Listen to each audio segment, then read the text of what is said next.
요즘 올리브 오일 많이들 드시죠? 건강에 좋다고 해서 일부러 챙겨 드시는 분들도 많으실 거예요. 그런데요, 이게 잘못 먹으면 오히려 건강에 큰 해가 될 수 있다는 사실 알고 계셨나요?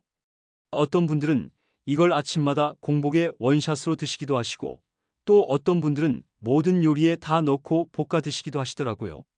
그런데 이게 5년, 아니, 더 짧은 시간 안에도 건강에 치명적인 영향을 줄 수 있다는 말, 그냥 겁주려고 하는 게 아닙니다. 과학적으로 근거가 있는 이야기예요. 자, 그럼 왜 올리브 오일이 잘못 먹으면 위험한지 하나씩 알려드릴게요. 먼저 올리브 오일은 원래 지중해식 식단에서 많이 쓰이던 재료입니다. 심장 건강에 좋고 혈관을 깨끗하게 해주고 노화를 늦춰주는 항산화 성분도 풍부하죠. 여기까지만 들으면 그야말로 만병통치약 같지만 문제는 어떻게 먹느냐입니다. 첫 번째 실수는 바로 공복에 마시는 것이에요. 유튜브나 블로그 보면 아침에 일어나자마자 올리브 오일 한 숟갈 마시면 장이 깨끗해진다, 몸속 독소가 빠진다 이런 이야기들 정말 많죠. 그런데 실제로는 공복 상태에서 기름을 그냥 마시는 건 위 점막에 큰 자극이 됩니다. 특히 위가 약하거나 위염, 위궤양이 있는 분들한테는 치명적일 수 있어요. 심하면 속 쓰림, 구토, 설사까지 일어날 수 있습니다. 두 번째는 고온에서 요리할 때 쓰는 거예요. 올리브 오일은 발연점이라고 해서 연기가 나는 온도가 다른 기름보다 낮아요. 엑스트라 버진 올리브 오일 같은 경우엔 대략 160에서 190도 정도인데 이 온도를 넘기면 안 좋은 화학물질이 생길 수 있거든요. 쉽게 말해서 좋은 기름이 독이 될 수 있는 거죠. 그런데 우리나라에서는 볶음 요리, 튀김 요리에까지 올리브 오일을 막 쓰는 경우가 많아요. 특히 60대 이상 분들은 좋은 기름이니까 무조건 많이 쓰면 좋다는 생각을 하시는데 그게 정말 위험할 수 있습니다. 세 번째는 보관 방법입니다. 올리브 오일은 공기, 빛, 열에 약해서 쉽게 산화됩니다. 산화된 기름은 우리 몸에서 염증을 유발하고 간 기능에도 부담을 줍니다. 특히 이미 간이 약하신 분들은 무심코 산화된 기름을 계속 드시다 보면 피로감, 소화불량, 심하면 간 수치 이상까지 생길 수 있어요. 냉장고에 보관하면 된다고 생각하시는 분들도 많은데 사실 올리브 오일은 너무 차가운 곳에 두면 맛과 향이 변질될 수 있기 때문에 햇빛이 들지 않는 서늘한 곳, 밀폐된 용기에 담아서 보관하셔야 합니다. 어떻게 보면 이렇게 복잡하게까지 먹어야 하나 싶으실 수도 있어요. 하지만 우리 몸은 아주 정직하잖아요. 몇 년간 잘못된 습관이 쌓이면 결국엔 병원 신세를 지게 됩니다. 특히나 60대 이상 시니어 분들은 대사 기능이 떨어지기 시작하는 시기이기 때문에 작은 실수 하나가 건강 전체에 영향을 줄 수 있습니다. 이쯤 되면 그럼 도대체 어떻게 먹는 게 맞는 건데 하시는 분들 계실 텐데요. 자, 그럼 이제 본격적으로 건강에 좋은 올리브 오일 섭취법에 대해 말씀드릴게요. 먹지 말라는 게 아니라 제대로 알고 먹자는 거니까요. 첫 번째로 올리브 오일은 조리용과 생식용을 구분해서 쓰셔야 합니다. 마트에 가면 엑스트라 버진 올리브 오일, 퓨어 올리브 오일, 라이트 올리브 오일 등등 여러 종류가 있어요. 이 중에서 엑스트라 버진은 정제 과정을 거의 거치지 않아서 향도 강하고 영양 성분도 풍부하지만 대신 발연점이 낮아서 열에 약합니다. 이건 주로 샐러드에 뿌리거나 빵 찍어 먹는 식으로 생으로 섭취하는 게 좋아요. 반면에 퓨어나 라이트 올리브 오일은 정제 과정을 거쳐서 발연점이 조금 더 높아졌기 때문에 약한 불에서 간단히 볶는 정도의 요리에는 사용할 수 있어요. 하지만 아무리 그래도 튀김이나 센불 볶음에는 적합하지 않다는 점 꼭 기억해 주세요. 두 번째, 올리브 오일 섭취량도 중요해요. 좋은 기름이라고 해서 많이 먹으면 좋은 줄 아시죠? 하루에 권장되는 섭취량은 성인 기준으로 한 스푼, 즉 약 15ml 정도입니다. 이보다 많이 드시면 체중 증가나 혈중 지질농도 증가로 이어질 수 있어요. 특히 중장년층은 대사 속도가 느려지기 때문에 지방을 많이 섭취하면 지방간, 고지혈증, 심혈관 질환 위험이 커질 수 있습니다. 세 번째로 많이 묻는 게 그럼 공복에 마시면 안 되고 식사 후에 먹어야 하나요? 라는 질문인데요. 가장 좋은 방법은 식사와 함께 섭취하는 것입니다. 특히 채소나 통곡물과 함께 먹으면 올리브 오일의 지용성 비타민 흡수율도 높아지고 장 건강에도 훨씬 좋습니다. 위에 부담도 덜 가니까요. 꼭 뭔가 특별하게 요리하지 않아도 괜찮아요. 삶은 브로콜리, 데친 시금치에 올리브 오일 한 스푼, 거기에 레몬즙 조금만 뿌려도 훌륭한 건강식이 됩니다. 그리고 여기서 하나 더 정말 중요한 포인트가 있어요. 올리브 오일을 빈속에 원샷으로 마시는 습관, 이건 진짜 피하셔야 합니다. 위에서 잠깐 말씀드렸지만 특히 위가 약한 분들, 헛배가 자주 부르거나 소화가 안 되는 분들한테는 정말 치명적이에요. 게다가 일부 분들은 올리브 오일을 마신 후 배가 아프거나 설사가 나는 걸 몸에 독소가 빠지는 반응이라고 착각하시는데 그건 장 자극입니다. 독소가 빠지는 게 아니라 장이 상처를 입고 있다는 신호예요. 이 부분은 정말 강조해서 말씀드리고 싶습니다. 혹시 나는 괜찮던데? 라고 생각하실 수도 있어요. 하지만 증상이 바로 나타나지 않더라도 장기적으로 보면 위 점막이 손상되거나 간 기능에 부담을 줄 수 있기 때문에 시간이 지나면 피로가 쌓이고 입맛이 없어지고 면역력도 떨어질 수 있어요. 특히 60대 이상 시니어 분들께는 이런 변화가 서서히 찾아오기 때문에 자각하기 어려운 경우가 많습니다. 또한 하나 더 중요한 사실, 올리브 오일을 혈압약이나 고지혈증 약과 함께 복용할 경우 약물 흡수에 영향을 줄 수 있다는 보고도 있어요. 물론 약 자체를 방해하는 건 아니지만 지용성 약물의 경우에는 기름 성분이 흡수 경로를 바꿔버릴 수 있기 때문에 약을 드시고 나서 최소 30분에서 1시간은 지나고 올리브 오일을 섭취하는 게 안전합니다. 건강을 지키기 위한 습관이 오히려 건강을 해치는 일이 되지 않으려면 이런 작은 정보들이 참 중요합니다. 좋다는 정보만 보고 무조건 따라 하기보다는 내 몸에 맞는 방법을 찾아야 한다는 거죠. 올리브 오일, 분명 좋은 기름입니다. 하지만 잘못된 정보에 따라 무작정 섭취하다 보면 5년 안에, 아니 어쩌면 그보다도 더 빨리 몸에 무리가 올 수도 있어요. 자, 이제 올리브 오일을 제대로 먹는 방법을 아셨다면 일상에서 어떻게 활용하면 좋을지 궁금하시죠? 단순히 샐러드에 뿌리는 것 말고도 올리브 오일을 건강하게 즐길 수 있는 다양한 방법이 있어요. 오늘은 특별히 시니어 분들을 위한 활용 팁 위주로 소개해 드릴게요. 먼저 아침 식사에 활용하는 방법입니다. 대부분의 시니어 분들은 아침에 밥이나 죽, 빵을 드시는 경우가 많죠. 이때 죽에 올리브 오일 한 숟갈을 살짝 떨어뜨려 보세요. 특히 야채죽이나 단호박죽처럼 부드러운 음식과 함께 먹으면 맛도 고소하고 장에도 부담이 덜합니다. 단, 죽이 너무 뜨거울 땐 안 됩니다. 앞서 말씀드렸던 것처럼 고온에서 올리브 오일이 산화될 수 있기 때문에 죽이 식은 다음에 넣는 것이 중요해요. 빵을 드실 때도 좋은 방법이 있어요. 마가린이나 버터 대신에 엑스트라 버진 올리브 오일을 찍어 먹는 것. 이건 정말 건강한 습관입니다. 여기에 바질 가루나 약간의 소금을 더하면 입맛도 살아나고 소화도 잘 됩니다. 특히 당뇨가 있거나 체중 관리 중이신 분들은 단순 탄수화물만 드시는 것보다 이런 방식이 혈당 안정에 도움이 됩니다. 그 다음은 점심과 저녁 식사에서 활용하는 법이에요.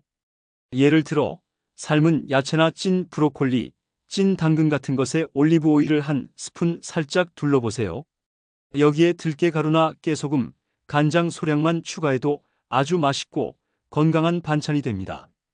이런 조합은 특히 변비 예방, 콜레스테롤 감소, 항산화 작용에 도움이 되니까 매일 한 끼에 한 가지는 꼭 챙겨보시길 추천드려요. 또 하나 중요한 건 다른 기름과의 균형이에요. 어떤 분들은 올리브 오일이 제일 좋다고 해서 참기름, 들기름, 포도씨유 같은 다른 기름은 아예 안 드시는 경우가 있는데 사실 각각의 기름에는 고유의 영양소와 기능이 있어요.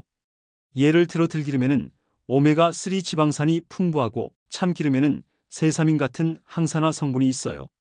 그러니까 한 가지 기름만 고집하기보다는 식재료와 요리법에 따라 적절히 섞어가며 사용하는 게 훨씬 건강에 좋습니다. 또한 시니어 분들이 많이 드시는 나물 요리나 무침류에도 올리브 오일을 활용해 볼 수 있어요.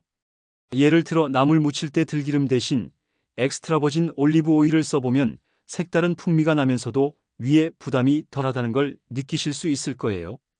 특히 위장이 약하신 분들, 담백한 맛을 좋아하시는 분들께는 아주 잘 맞는 조합입니다. 그렇다면 올리브 오일을 피해야 하는 사람도 있을까? 라는 궁금증도 생기실 수 있겠죠. 실제로 지방 소화력이 떨어진 분들, 예를 들면 담낭 제거 수술을 하셨거나 간 기능이 약화된 분들에겐 주의가 필요해요. 이런 분들은 갑자기 올리브 오일을 많이 섭취하면 복부 팽만, 더부룩함, 심한 경우에는 설사 증상이 나타날 수 있어요. 이럴 땐 처음부터 한 스푼씩 드시기보다는 티스푼 정도의 소량으로 시작해서 천천히 양을 늘려보는 게 안전합니다. 또 한 가지 중요한 점은 오일의 유통기한과 개봉 후 사용기간입니다. 많은 분들이 올리브 오일을 한번 사면 몇 달, 심하면 1년 이상 보관하고 드시는데요. 사실 올리브 오일은 개봉 후 3개월 이내에 드시는 게 가장 좋습니다. 시간이 지나면서 산패가 진행되기 때문에 냉장고에 넣어도 그 품질을 완전히 유지할 수는 없어요. 되도록이면 소용량으로 자주 구입해서 드시는 게 더 나은 선택이에요. 이쯤 되면 이런 생각도 드실 거예요. 아, 이게 생각보다 신경 쓸 게 많구나. 맞습니다. 하지만 이 모든 게 다 내 몸을 위한 거예요. 그리고 한번 익숙해지면 이게 그리 어려운 일이 아니란 것도 알게 되실 겁니다. 우리가 매일 입에 넣는 것이 결국 내 몸을 만들고 내 건강을 좌우하니까요. 건강을 챙기기 위해 올리브 오일을 선택하셨다면 제대로 알고 현명하게 섭취하는 게 가장 중요합니다. 그래야 5년 뒤, 10년 뒤에도 건강한 모습으로 웃으면서 가족들과 식사를 즐길 수 있으니까요. 자, 이제 마지막으로 정말 많은 분들이 놓치고 있는 올리브 오일 섭취 시 주의해야 할 라이프 스타일에 대해 짚어드릴게요. 올리브 오일 하나만 잘 먹어도 건강이 달라질 수 있지만 반대로 생활 습관이 받쳐주지 않으면 아무리 좋은 기름도 무용지물이 되기 쉽습니다. 첫 번째는 식단 전체의 균형입니다. 가끔 이런 분들이 계세요.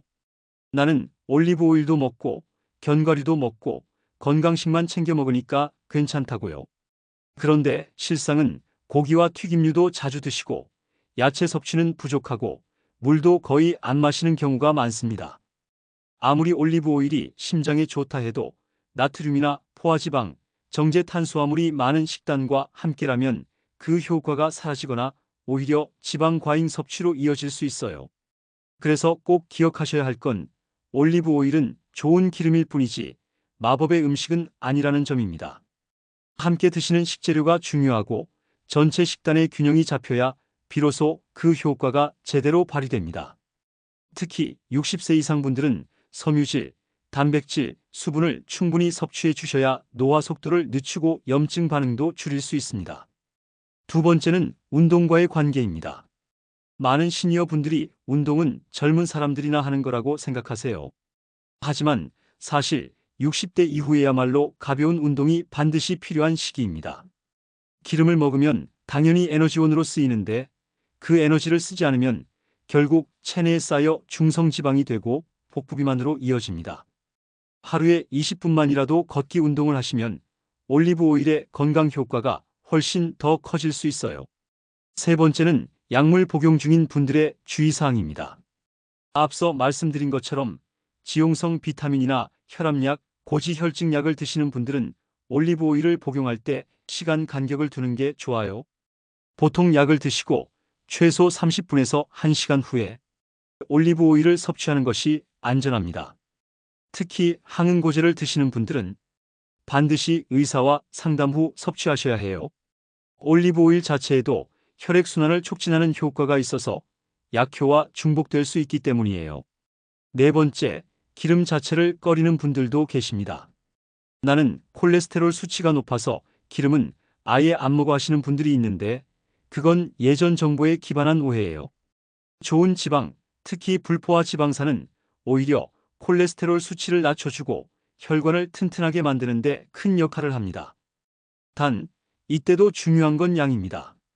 하루에 한 숟갈, 딱 그 정도가 가장 이상적이라는 걸 꼭 기억해 주세요. 다섯 번째는 심리적인 부분이에요.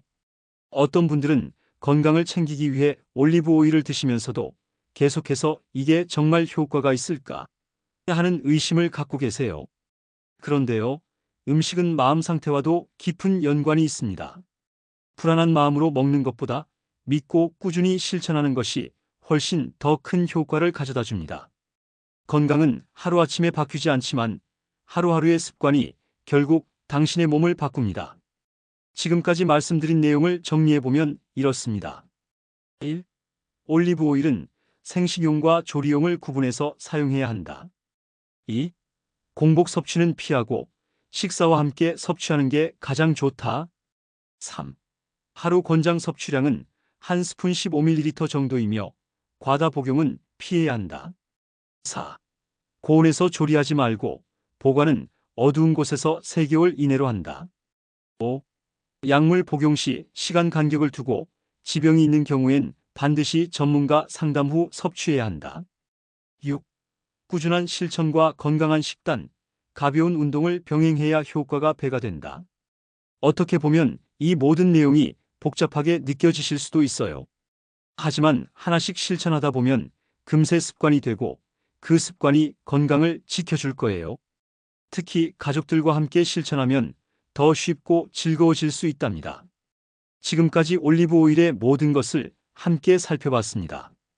처음엔 그저 건강에 좋다는 이야기로 시작됐지만 알고 보면 참 섬세하고 또 주의할 점도 많은 식재료죠.